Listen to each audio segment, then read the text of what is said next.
Complete. देखिए, इतवार को क्या होगा क्या नहीं होगा, मैंने आपको पहले भी कहा कि हमने कभी भी क्रिकेट को सियासत में लेकर नहीं, हमने कभी भी क्रिकेट को, अगर पाकिस्तान भारत से मैच जीत भी जाता है ना, तो हमने आज तक उस चीज को इस चीज के लिए इस्तेमाल नहीं किया कि पाकिस्तान ने ये कर दिया और पाकिस्तान ने ये कर दिया। दूसरा ये है कि इतवार को हैंडशेक हो या ना हो, पाकिस्तान मैच खेलेगा, एहतजाज रिकॉर्ड करवाना हमारा हक था, हमने एहतजाज रिकॉर्ड करवाया, रेफरी ने उस पर माफी मांगी, ड्रेसिंग रूम की वीडियोस इंटरनेट पे मौजूद है, आपके साथियों को, आपके लोगों को पता कि संडे को क्या होगा, फिर कुटाई होगी, फिर हार कर आएंगे और हाथ भी नहीं मिलाएंगे, तो फिर उसी बात को उठाइएगा क्या? क्रिकेट यही मार कुटाई, यही क्रिकेट का असूल है, हार जीत क्रिकेट का हिस्सा है। हमने कभी भी उस हार को अपनी कमजोरी नहीं बनाया, हमने कभी भी उस हार पे जाकर अपने क्रिकेटर के घरों के दरवाजे नहीं तोड़े, क्रिकेटर की मां बहनों को हरासा नहीं किया, क्रिकेटर के घरों पर जाकर पत्थर नहीं मारे। आप किस हार की बात कर रही हैं मोहतरमा? वो ग्राउंड पर सियासत करने आते हैं, वो ग्राउंड पर बल्ले और बॉल से कश्मीर लेने के लिए आते हैं। आप सोच रहे हैं ग्राउंड पर सियासत करने कौन आता है? ये गुज़िश्ता मैच के बाद क्लियर हो गया। ग्राउंड पर सियासत करने कौन आता है? ये गुज़िश्ता मैच के बाद क्लियर हो गया। डोंट से दैट कि पाकिस्तान ग्राउंड पर सियासत करने आता है। पाकिस्तान ग्राउंड पर मैच खेलने आता है, पाकिस्तान मैच खेलता है। ठीक।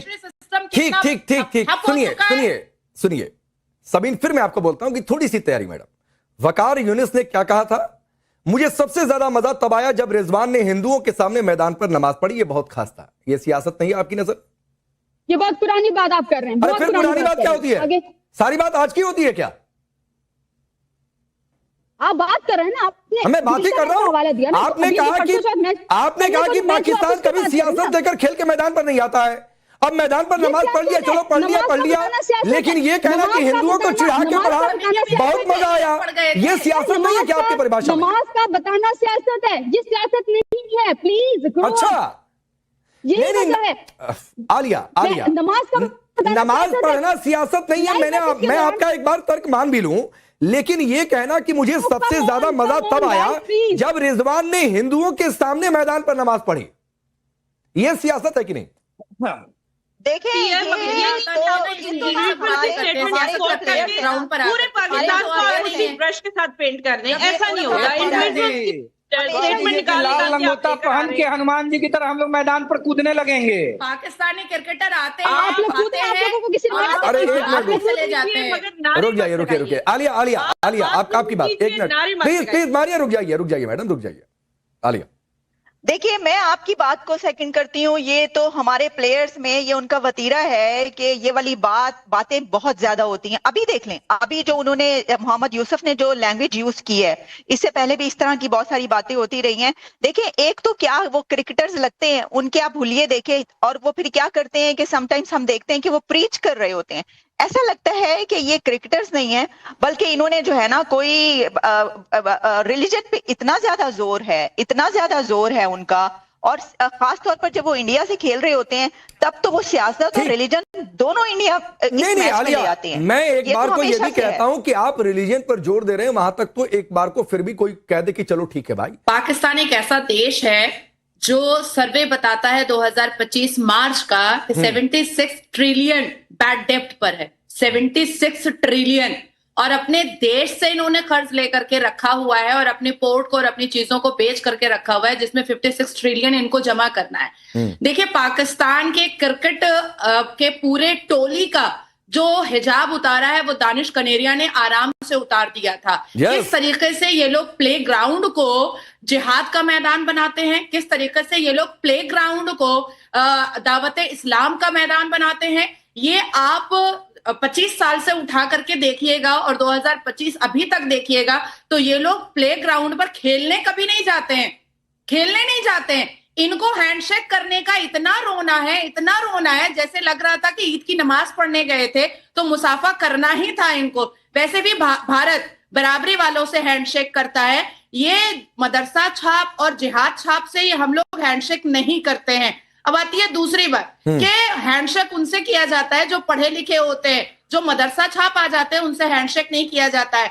तीसरी बात कि भारत से हारना तो तय ही था, क्योंकि पाकिस्तान इतने कर्जे में है कि अपने क्रिकेट प्लेयर को ये लोग 26 इंच की टीवी पर ट्रेनिंग दिलवाते हैं। राकेश जी, ये लोग ग्राउंड पर उतार करके ट्रेनिंग नहीं दिलवाते हैं। इनके यहाँ बड़ी सी एक टीवी होती है और विदेश का एक कोच इन लोगों को टीवी पर ट्रेनिंग देता है। तो जैसे ही ये लोग इतना बड़ा ग्राउंड देखते हैं तो चौंक जाते हैं, हड़बड़ा जाते हैं और डूबते को तिनका का सहारा मिल गया कि हैंडशेक किया नहीं तो हम मुंह छुपा के चले जाएंगे। ठीक है, ठीक है, मैं इसके आगे बढ़ता हूं और आपको और थोड़ा सा जानकारी देते हुए सबीन शहबाज, फिर मैं रोहित जी के पास जाता हूं।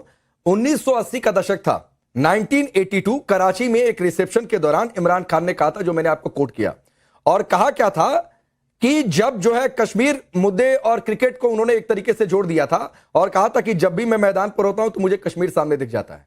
पाकिस्तान की बहनों को आपने बैठा के रखा है अपने चैनल पर। हमारी संस्कृति और सभ्यता हमें ये सिखाती है कि दुश्मन के घर की भी महिला हो तो उसका आदर और सम्मान होना चाहिए। देखिए, मैं जो बात कहने जा रहा हूं इसका दूरगामी परिणाम दिख रहा है आज दुनिया के पैमाने पर। प्रधानमंत्री, गणनायक, लोकप्रिय जननेता नरेंद्र मोदी जी के कुशल नेतृत्व में हमने पाकिस्तान की बाउंड्री के अंदर जाकर पाकिस्तान के जो सरगना हैं, अपराधियों के फूफा हैं, जनरल मुनीर, जो कांप गए भारतीय सेना के पराक्रम, वैभव और प्रभाव से। हमारे यहाँ हिंदी में एक बीमारी होती है बवासीर, जिसको अंग्रेजी में पाइल्स कहते हैं। भारतीय सेना के प्रभाव से बवासीर उखड़ गया शहबाज शरीफ का और उनके तुतपुंजिए जनरल मुनीर का। आज उसी ऑपरेशन सिंदूर का प्रभाव है और भारत की एकता और अखंडता की गूंज का प्रभाव है कि दुनिया के दूसरे देश खेल के मैदान पर भी पाकिस्तान से दूरी बना रहे हैं। पाकिस्तान की हैसियत क्या है भारत महातारी के सामने खड़े होने की? पाकिस्तान ना तो पॉलिटिकली हमारे सामने स्टैंड कर सकता है, ना डिप्लोमेटिकली स्टैंड कर सकता है, ना टेक्निकली कर सकता है, ना इकोनॉमिकली कर सकता है, ना किसी भी आधार पर पाकिस्तान भारत के सामने खड़े होने की हैसियत में है। क्या बात करेगा पाकिस्तान, जिसका कण कण कर्जे में डूबा हो, जिसके नेता डर के मारे मोदी के डर से इतने कांप रहे हैं कि अपने पैसे को जहाज में लाद के लंदन और अमेरिका सेटल कर रहे हैं। ठीक है, नहीं, उधर जाना भी नहीं है रोहित भाई, उधर जाना भी नहीं है मुझे। वो पाकिस्तान की क्या हालत है, नहीं हालत है, वो बात की बात है, लेकिन मारिया इकबाल आप बड़ा आगे हैं। हाँ। और भारत के पराक्रम का प्रभाव है कि शहबाज और जनरल मुनीर तो कांप ही गया, पाकिस्तान की क्रिकेट टीम भी कांप रही है। आज थर्सडे है और आज बृहस्पतिवार है, नहीं है, कल है शुक्रवार, शुक्रवार मारिया इकबाल कल है शुक्रवार, जुमे का दिन, फिर एक दिन बाद शनिवार और उसके बाद रविवार, फिर मैच होगा, फिर हैंडशेक नहीं होगा, फिर पिटाई होगी, फिर हारेंगे, फिर बवाल होगा। जुमे से पहले हमारी ईद हो गई, क्योंकि हमारी तो इतनी ज्यादा बड़ा वेलकम हुआ सऊदी अरेबिया के अंदर। जुम्मे की नमाज में पाकिस्तानी छोटे-छोटे मैच को डिस्कस कर रहे हैं, मोदी के सामने छोटे-छोटे मैचेस को डिस्कस कर रहे हैं। अब दुनिया का मैच चेंज होने वाला है, पाकिस्तान को विश्व के मानचित्र पर कपवा दिया। अभी तो दुनिया का मैच चेंज होने वाला है, अभी तो सऊदी अरेबिया से मैच चेंज होगा, अमेरिका तक पहुंचेगा, भारत जिंदाबाद, Pakistan is a big hero. Shahbaz Sharif को बवासीर हो गया। अच्छा छोड़िए, नहीं रोहित भाई ऐसी बात नहीं, रोहित भाई रुकिए, रोहित भाई रुकिए। अरे आरजू, ये बेशर्मी को आपके यहाँ ईद कहा जाता है क्या? मैं ये सवाल इसलिए कर रहा हूं कि कल बैकआउट पर कलई अलग खुल गई। मैं सवाल पूछ रहा हूं कि संडे को क्या होगा, फिर हैंडशेक नहीं होगा, फिर टॉस के दौरान पर्चा देकर निकल जाएंगे, फिर हारेंगे, तो कह रही हमारी ईद हो गई।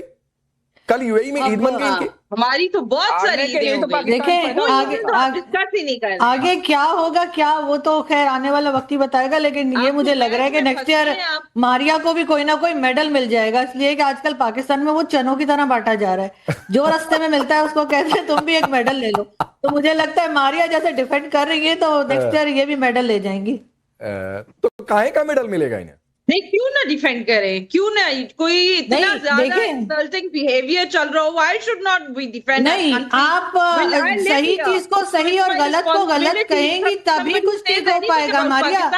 ऐसे गलत चीज पे डिफेंड करने से कुछ नहीं होगा, अगर सही करेंगी तभी होगा। नहीं, कोई कॉम्प्रोमाइज नहीं हो रहा, लेकिन हमारी टीम जिस बुरी तरीके से हारी है उसको एक्सेप्ट करना चाहिए। हमने बजाय इसके कि हम उस पर बात करते कि हमारी टीम खराब क्यों खेली है, हमारे जो चेयरमैन है पीसीबी के, उनको जरा शर्म नहीं आई। अगर कोई और होता तो इनकी पार्टी तो कहती है कि रिजाइन कर दो, लेकिन क्योंकि इनकी पार्टी इस वक्त पावर में तो रेजिग्नेशन नहीं मांग रहे, उल्टा शेक हैंड के ऊपर चले गए। ये शेक हैंड नहीं किया, तो आप शेक हैंड करना क्यों चाह रहे थे भाई? आपने तो कहा था 2 नेशन थ्योरी है और हाँ, हिंदू और मुस्लिम साथ नहीं रह सकते। आप उन्हें टच क्यों करना चाह रहे थे? छोड़ दीजिए ना, फिर वो हाथ नहीं मिला रहे। आप उन्हें ग्राउंड में हराइए, आप उन्हें ग्राउंड में हराइए। अगर आप भारत को हराना चाहते हैं, आप उन्हें ग्राउंड में हराइए। बाहर जाके जादू की झप्पियां देने की मुझे तो समझ नहीं लग रही, इन्हें क्या इतना शौक चढ़ा हुआ? कोई झप्पियां नहीं दे रहा आरजू, कोई झप्पियां नहीं दे रहा। जरा हकीकत पसंद बात करें, कोई झप्पियां नहीं दे रहा है, कोई बात नहीं कर रहा है, ये मूव ऑन नहीं कर रहे हैं। एक्चुअली सबसे बड़ा मसला इनका ये कि अच्छा एक मिनट अरे सुनिए मैडम, मारिया इकबाल सुनिए ना, सुनिए मैं फिर कहूंगा अच्छा नहीं लगेगा, लेकिन कह ही देता हूं क्योंकि रोहित ने बात छेड़ दी। अरे रुकिए ना, ये मूव ऑन का मतलब क्या होता है? कोई बॉयफ्रेंड गर्लफ्रेंड का मसला है क्या कि मूव ऑन नहीं कर जाए? जिंदगी में ना बहुत कुछ नहीं, ये बॉयफ्रेंड गर्लफ्रेंड का मसला है क्या कि मूव ऑन नहीं करते हैं? किसी रिलेशन पर बातचीत? आलिया शाह आपको सुनकर हंसी आई? ये रिलेशनशिप की बातचीत हो रही है क्या कि मूव ऑन नहीं करते, मूव ऑन नहीं करते? अरे काहे का मूव ऑन भाई? हमारी जिंदगी की रोज नई कहानी है। हम ये क्रिकेट के मैदान से भी बाहर डिप्लोमेटिकली, इकोनॉमिकली हम बहुत आगे निकल गए हैं। हाँ, बहुत आगे। जो आप बात कर रहे थे ना, सुनिए आलिया शाह को, आप इतना आगे निकली है कि झंडे में चांद लगा के घूम रही हैं मैदान में।